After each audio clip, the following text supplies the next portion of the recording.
Hi, this is Professor Steve Ruth again, and this brief lecture, part of our flipped classroom approach, has three basic themes, and they all relate to this article that we passed out and discussed briefly in class, called Online Education Delivery Models, a Descriptive View from EDUCAUSE Review.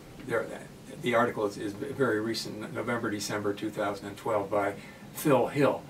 And the key points of the article I'm going to mention right now as a summary, then I'm going to get into some of the concepts that he brings up to make the points, and then finally review his three charts, which are quite interesting and definitely will advance our sense of what the territory is like with online learning.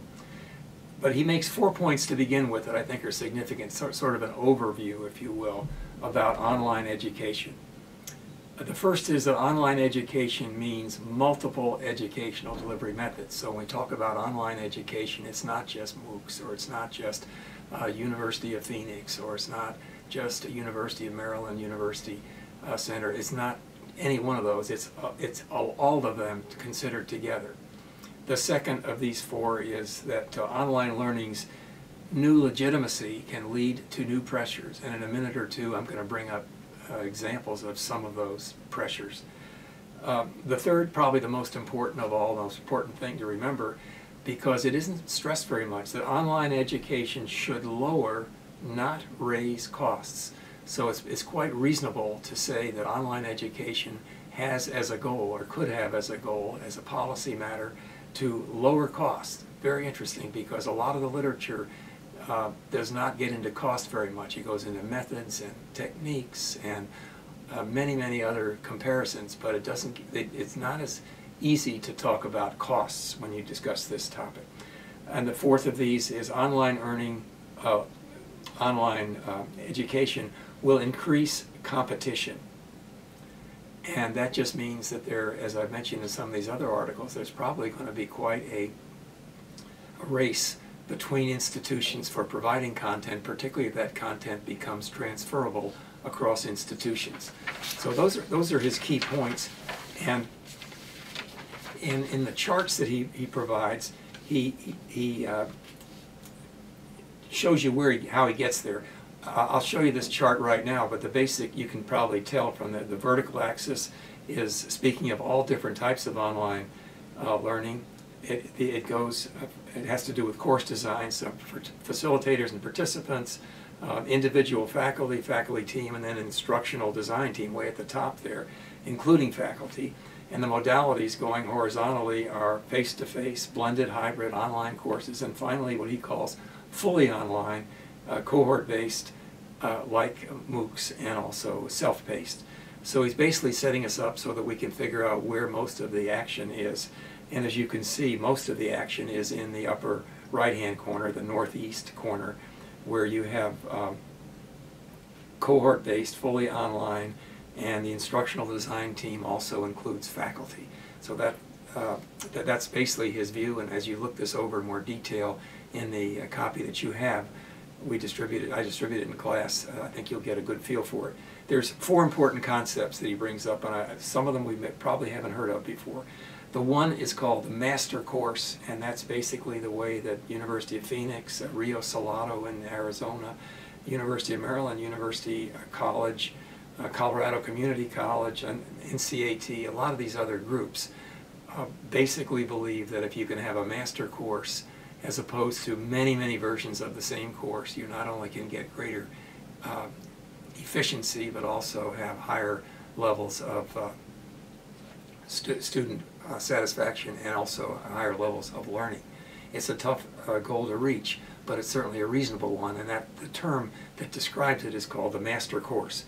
The one that you probably haven't heard of is called School as a Service, and the author says that might be increasing at 30% in terms of revenues, because it's the idea that you go to an institution, a university or a college, and you say, I'm ready to take over your online learning program, and we'll give you your own brand, of course. It'll be University X brand, and some of your professors will teach it, but essentially we'll manage the website, we'll manage the building and all the other expenses that go with it, and we'll also take a pretty substantial, according to the literature, cut of the revenues. So many universities have gone with that concept, and if you're into, some of the companies that do it are Pearson, EMBA Net Compass, Tutor, which the largest of theirs I think was at USC in their School of Education. But anyway, it's a very big idea, school as a service, and it's increasing all the time. The third of these four important concepts is the one of competency-based. This is the idea of giving a person a competency to learn in a college, and not necessarily, you get grades too, but you're graded on your competencies more than on your learning. And the best example of that is Western Governors University, and then there's Excelsior, and the flipped classroom uses that also. So it's a very, very popular notion. And as you know, WGU has gone into several other places. They're in Texas now. They're in Indiana. Probably almost half the states in the United States have a WGU outlet. And what are the problems? I mentioned that I would just at least talk about a few problems. And I think that the four that he mentions are probably the ones that I would pick too.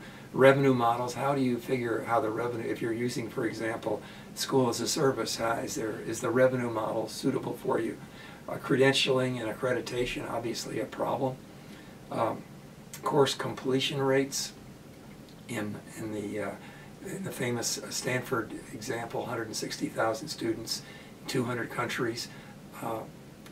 Even though there are a lot of students, only 20,000 passed or finished the course. You might say, well, that seems like a lot, and I would say it does seem like a lot. But anyway, that's an issue of completion rates. And finally, student authentication. My own sense of the literature is that that problem is getting solved pretty well through good technology. Now, the last part of this article that I want to refer you to is the two charts at the end, and they're helpful. I think the first one just gives you, since the late 90s, an idea of who which kinds of technologies came in first. The ad hoc, those are the online courses and programs. The fully online ones like University of Phoenix, Rio Salado, the ones I mentioned. And the blended ones, they started first. They were in the early 1900s, late 90s. And the newer ones, the competency-based, the schools as a service, they were later. And the newest of all were the Stanford MOOCs. MIT had something like MOOCs for a long time, but Stanford now began something that has now become very significant. And if you look at the third chart, it shows just where that Stanford initiative has led. One of the other lectures I've done has been Peter Norvig describing Stanford's experience in that famous 2011 class with 160,000 students. Notice that in this chart, the last one I'm going to use, the Stanford branch led to Udacity, Coursera, and MITx, which is the MIT certificate program, and finally edX, which is the largest of all of them. So I hope that these will give you a feel for not only the chronology of this subject, but also some of the interesting, you might say, quirky things that are happening with it, and also the opportunities that there may be for drastically reducing the unit cost while aiming always to keep high quality. So that's something to think about. We'll talk about it more in class, and thanks for tuning in.